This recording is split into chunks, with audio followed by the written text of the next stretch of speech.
అంటే పార్టీ అంటే ఇక్కడ చిలకలూరిపేట నియోజకవర్గంలో ప్రజలందరూ కూడా కార్యకర్తలు ముఖ్యంగా నమ్ముకొని ఉన్నారు పార్టీని.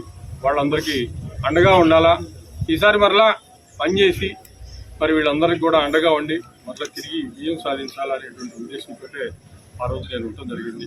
మరలా 53,000 ఓట్లు మెజారిటీతోటి ఓడిపోయినటువంటి వాళ్ళని తీసుకొచ్చి ఇక్కడ మరలా ఇన్ఛార్జిగా ఇవ్వడం.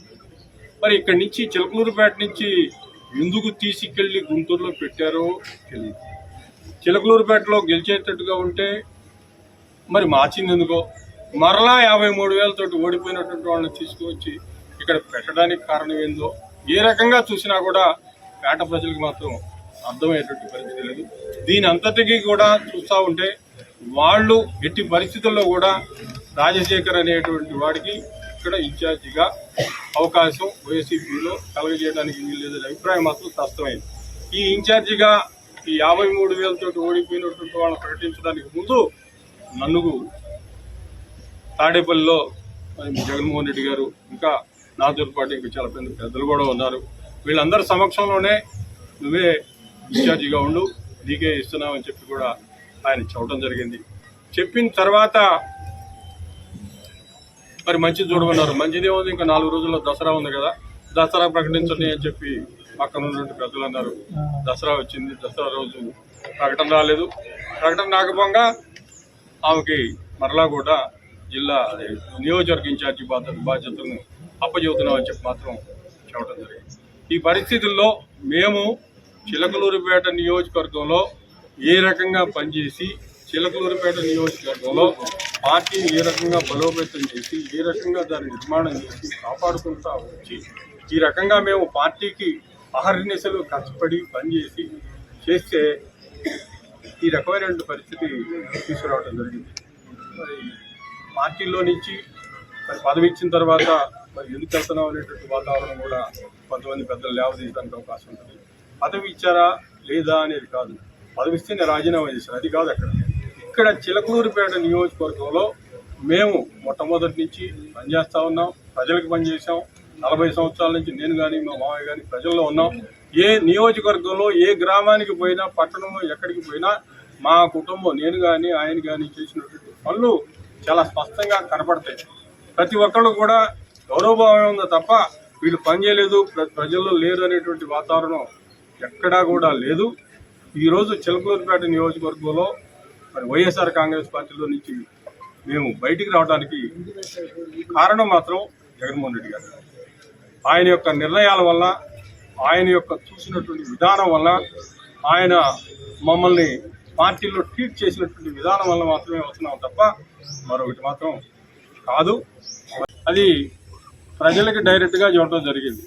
మీరు చిలకలూరిపేటని గెలిపించండి, చిలకలూరిపేటని గెలిపిస్తే రాజశేఖర్ అన్నని మంత్రిని చేస్తారని చెప్పి చెప్పడం జరిగింది. అప్పటిదాకా చిలకలూరిపేటలో ఉన్నటువంటి పరిస్థితి వేరు. ఆ మాట చెప్పిన తర్వాత చిలకలూరిపేటలో ఉన్నటువంటి పరిస్థితి వేరు. ప్రతి కార్యకర్త కూడా నాయకుడు చెప్పినటువంటి మాటని విశ్వసించడం జరిగింది. కష్టపడ్డారు, పనిచేశారు. ప్రజలందరూ కూడా వైఎస్ఆర్ కాంగ్రెస్ పార్టీ అధికారంలోకి వస్తుంది, జగన్మోహన్ రెడ్డి గారు ముఖ్యమంత్రి అవుతారు, ఇక్కడి నుంచి రాజశేఖర్ మంత్రి అవుతాడని చెప్పి ఉద్దేశంతో ఉన్నారు. ఆ రోజు మంత్రి పదవి మరి టికెట్ ఎవరాళ్ళకందరూ కూడా మంత్రి పదవి ఇస్తారని చెప్పి ఎక్కడా ఆయన చెప్పలేదు.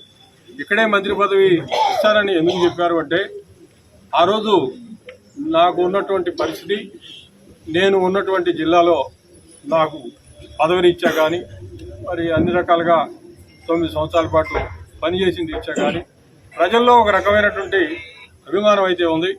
కార్యకర్తలందరూ కూడా నన్ను అభిమానిస్తూ ఉన్నారు.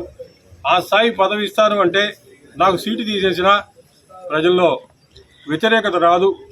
ప్రజల్లో వ్యతిరేకత రాకుండా ఉండాలి అంటే మరి ఈయనకి ఒక సముచితమైన స్థానం కల్పించాలని చెప్పి ఆ రోజు ఆ ప్రకటన చేశారు.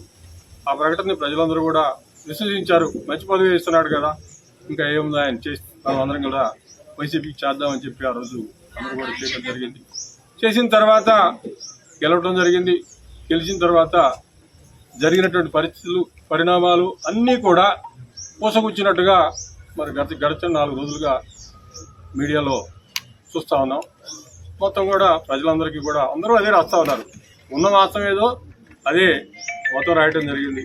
ఈ 4 సంవత్సరాల కాలంలో 5 సంవత్సరాల కాలంలో 2019 నుంచి 24 దాకా ప్రతిసారి ఎమ్మెల్సీ ఎలక్షన్లు వచ్చినప్పుడల్లా, మంత్రి పదవి అయిపోయింది, ఎమ్మెల్సీ ఎలక్షన్లు వచ్చినప్పుడల్లా నా పేరు రావటం, వాళ్ళు ఈసారి నీకే ఇస్తామని చెప్పి ఎవరో ఒకళ్ళు ఫోన్ చేసి చెప్పడం, పేపర్ల నిండా రాజశేఖర్ మంత్రి ఎమ్మెల్సీ పదవి వస్తుందని చెప్పి పేపర్ వాళ్ళు రాయటం. ఈ రకంగా 4 సంవత్సరాల పాటు చివరి సంవత్సరం దాకా ఇదిగో అదిగో అని చెప్పి ప్రతిసారి కూడా ఏదో చేయటం, ఈ రకంగా చేసుకుంటా వచ్చి చివరిలో ఇచ్చారు, ఎమ్మెల్సీ ఇచ్చారు.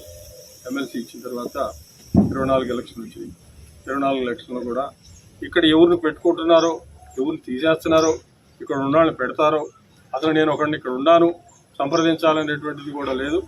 ఏది లేకపోయినా ఏది ఉన్నా నేను మాత్రం ఎక్కడా కూడా ఏమీ ఎవరిని కూడా కామెంట్ చేయకుండా నా పని నేను చేసుకుంటా వెళ్ళాను. అదే రకంగా ఎన్నికలు వచ్చినాయి, వాళ్ళకి సంబంధించినటువంటి వాళ్ళని వాళ్ళు పెట్టుకున్నారు.